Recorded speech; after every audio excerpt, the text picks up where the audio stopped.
जय Vidarbha party Vidarbha आणि खास करून माननीय अरुण केदार आणि त्यांच्या सर्व सहकार्यांनी या ठिकाणी आंदोलन केलं।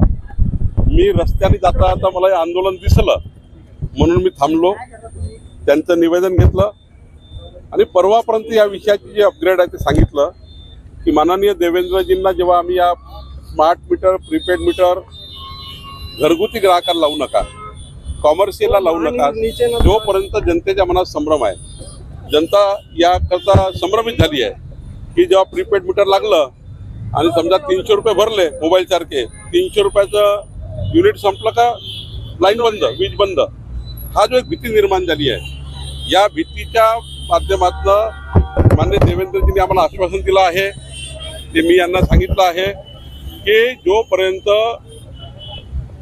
जनतेच्या मनातला संभ्रम, जनता जोपर्यंत समाधानी होत नाही तोपर्यंत असा कुठलाही निर्णय होणार नाही। त्यांनी मला स्वतः बोलले आहे आणि मी आश्वस्त करतो माननीय देवेंद्रजीकडनं घरगुती ग्राहकांना आणि आता कॉमर्शियल ग्राहकांना कुठलाही स्मार्ट मीटर लागणार नाही आहे। फक्त इंडस्ट्रियल ग्राहक जे मोठ्या उद्योग आहेत, कंपन्या आहेत, जिथे लॉसेस आहे मोठ्या प्रमाणावर, त्या ठिकाणी मला वाटतं स्मार्ट मीटर लागणार आहे आणि तोपर्यंत घरगुती ग्राहकाकरता निर्णय नाही। जे आंदोलन केलं त्यांचं मी आंदोलन निवेदन स्वीकारलं आहे। उद्या मी सरकारकडे नाही, सरकार एकदा विधिमंडळात वगैरे चर्चा निघणार आहे, विधिमंडळाची चर्चा उपस्थित होणार आहे, त्यामुळे माननीय ऊर्जा मंत्री उत्तर देतील। मी जय विदर्भ तुम्ही दिल्लीला जाऊन आले देवेंद्र फडणवीस सोबत, ते काय चर्चा झाली, काय ज्या लोकसभा निवडणुका झाल्या त्या लोकसभा निवडणुकीमध्ये जे काही आता आमचा पराभव झाला, काही ठिकाणी आम्ही हारलो आहे, त्यामध्ये आम्ही बूथ वाईज विश्लेषण केलं आहे।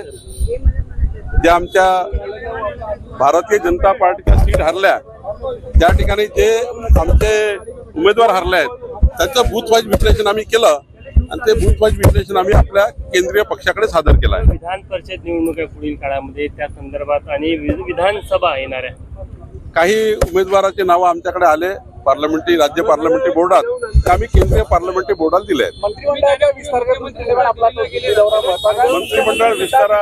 मंत्रिमंडळ विस्तारासंबंधी कोणतीही चर्चा झाली नाही, केवळ विधान परिषदचे जे पार्लमेंटरी बोर्डाकडे नावं आले होते त्यांची चर्चा झाली आणि आम्ही जिथे पराभव झालो आहे, ज्या ठिकाणी आमचा पराभव झाला, कुठल्या कुठल्या बूथवर आम्हाला कमी मतं मिळाले, त्या बूथचा आम्ही अनालिसिस केला आहे। थँक्यू।